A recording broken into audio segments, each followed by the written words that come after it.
Olá, alunos, segundo ano. Então, bora lá.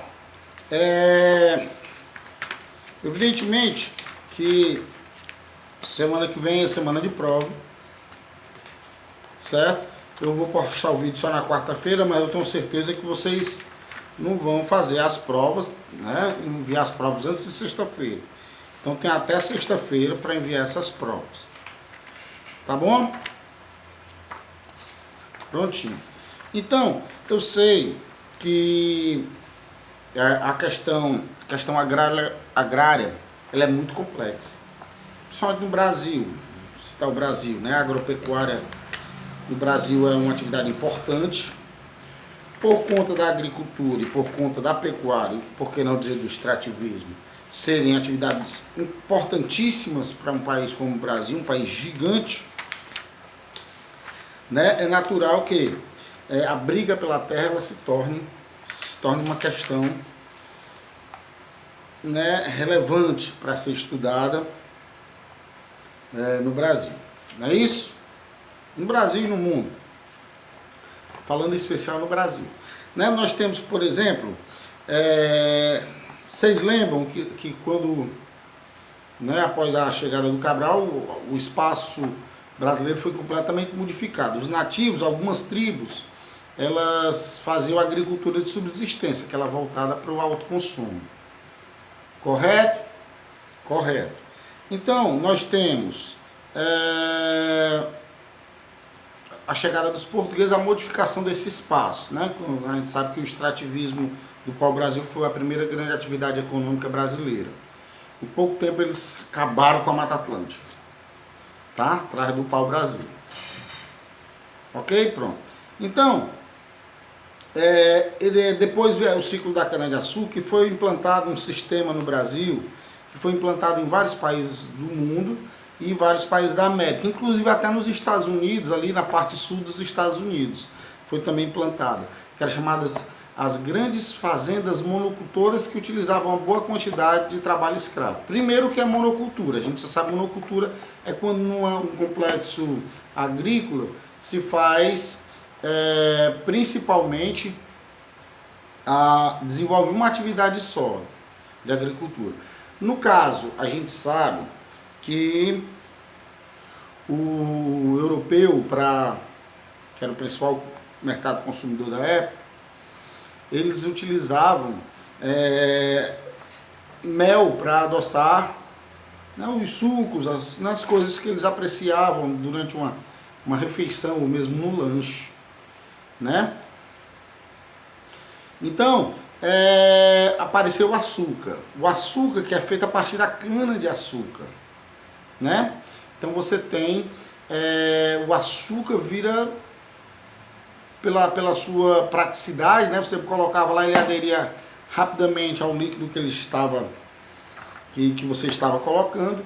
Então o açúcar caiu na graça do povo. Então se fazia açúcar a partir da cana-de-açúcar. O Brasil passou a plantar muita cana-de-açúcar, certo?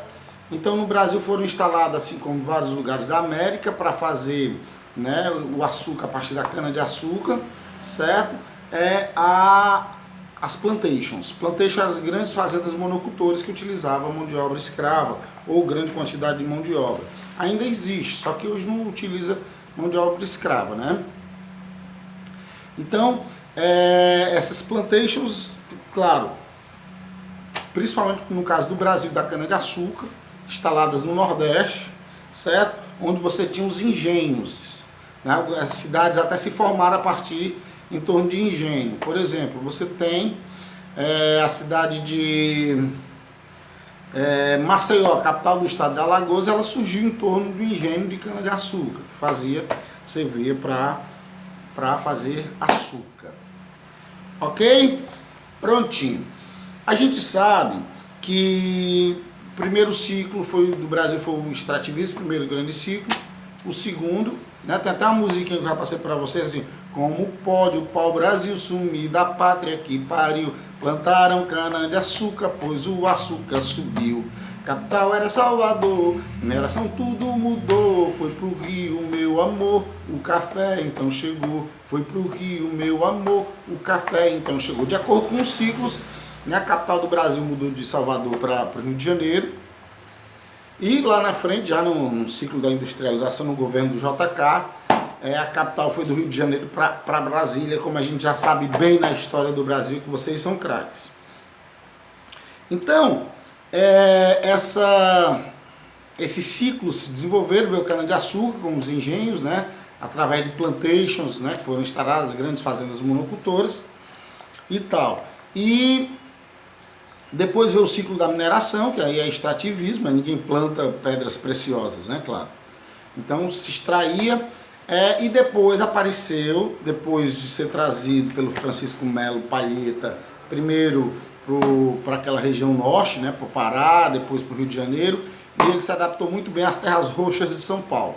Né? E São Paulo começa a se desenvolver inacreditavelmente a partir desse grande ciclo, que era o ciclo do café. Volto a dizer, se plantava outras coisas, que era o mais importante. Vamos dizer assim, principal produto da pauta de exportação do Brasil. Então, esse café ele também cai na graça do mundo, da população mundial, porque se toma uns golinhos de café, eu mesmo, se eu não tomar um cafezinho pela manhã, eu passo o dia assim meio sem disposição. Então eu tomo café já tipo um energético, né? Um energético saudável. Sabe que café em exagero também causa mal, né? Quem tem labirintite, por exemplo, para tomar café tem que ter cuidado. Certo? Então caiu na graça do mundo. Aí o Brasil já tinha sido produtor do açúcar, né? Aí era produtor de café. E os dois combinam bem, né? Um açúcarzinho no café, tá? Aí morreu um monte de gente diabético. Então, foi criado no Brasil, já que o café era o principal produto da pauta de exportação, isso nos governos monárquicos, certo? E quem comandava a política no Brasil, o Brasil é agroexportador, ele não era industrializado, né? Quem comandava, por exemplo, quem tinha grande influência na corte, certo? Dom Pedro II, né? Vamos dizer assim, os barões do café, né? Tinham grande influência porque, né, eles eram os donos das grandes fazendas, certo? Que produziam café e que utilizavam a mão de obra escrava. A gente sabe que o café é o ciclo que você passa do Brasil escravista para o Brasil de homens negros livres. Uma série de leis foram criadas até chegar à lei maior, que foi a Lei Áurea, abolindo a escravidão em 1888, vocês sabem bem disso. Certo? Então o café, foi montada toda uma infraestrutura para o escoamento do café. Certo? Ferrovias, estradas, o porto, né, lá em São Paulo, o Porto de Santos e tal. Certo? Então foi montada essa infraestrutura. Com o fim do ciclo do café e com a chegada do Getúlio no poder, a mentalidade em termos de prioridades de produção foi mudando. O Brasil continuou exportando café, o café continuou sendo importante, mas o Brasil começa a dar ênfase, a dar incentivos à industrialização. Então, quando o Brasil começa a se industrializar a partir do governo Vargas e se intensificou nos governos seguintes, principalmente do Juscelino, o Brasil utiliza a sua infraestrutura, certo? Que foi usada para o escoamento do café. Ou seja, a infraestrutura do ciclo do café serviu também para a indústria. Não é à toa que São Paulo acabou recebendo o maior número de indústrias, principalmente no governo aí do Juscelino, né? Que foi Vargas, Dutra, Vargas, certo? Veio o café foi no meio aí, e o Juscelino, certo? Então, utilizou-se a infraestrutura montada no ciclo do café, também no período da industrialização, tá certo? Então utilizou-se essa infraestrutura do ciclo do café para a industrialização. Ok? Ok. Então, no Brasil, a gente tem como no mundo, né? Você tem uma interligação entre o espaço urbano e o espaço rural. O espaço rural produz para o espaço urbano e o espaço urbano produz para o espaço rural. Não é à toa que com a mecanização da agricultura, certo? A produtividade aumentou, nós tivemos o aumento dos grandes complexos agropecuários no Brasil, por exemplo, né? No Brasil, no caso da soja, nós tivemos um negócio que se expandiu rapidamente, né? Principalmente com agricultores do sul que foram para o centro-oeste, utilizaram aquele solo lá que era salgado, meio né?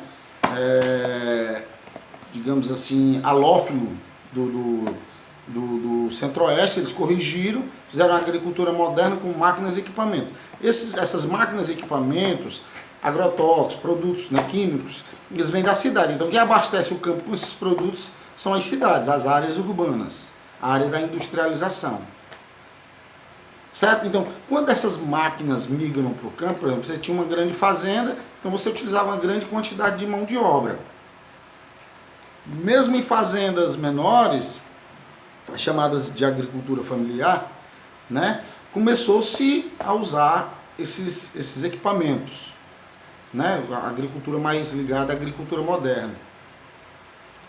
Tá? Então, essas máquinas foram substituindo o homem, né? Por exemplo, um trabalho numa grande fazenda de exportação, por exemplo, de soja, que era para ser feito por 300 homens, uma máquina fazia o trabalho de 200.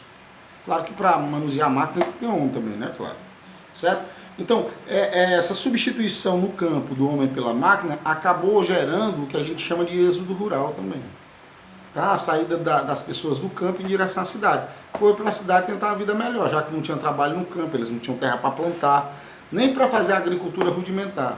Quanto mais para adquirir máquina para fazer uma agricultura. Nem tinha terra, nem tinha máquina, nem tinha projeto de irrigação, não tinha projeto de reestruturação fundiária, não tinha projeto de reforma agrária, por aí vai. Certo? Então, existe a substituição do homem pela máquina que acaba ocasionando a saída das pessoas do campo para a cidade.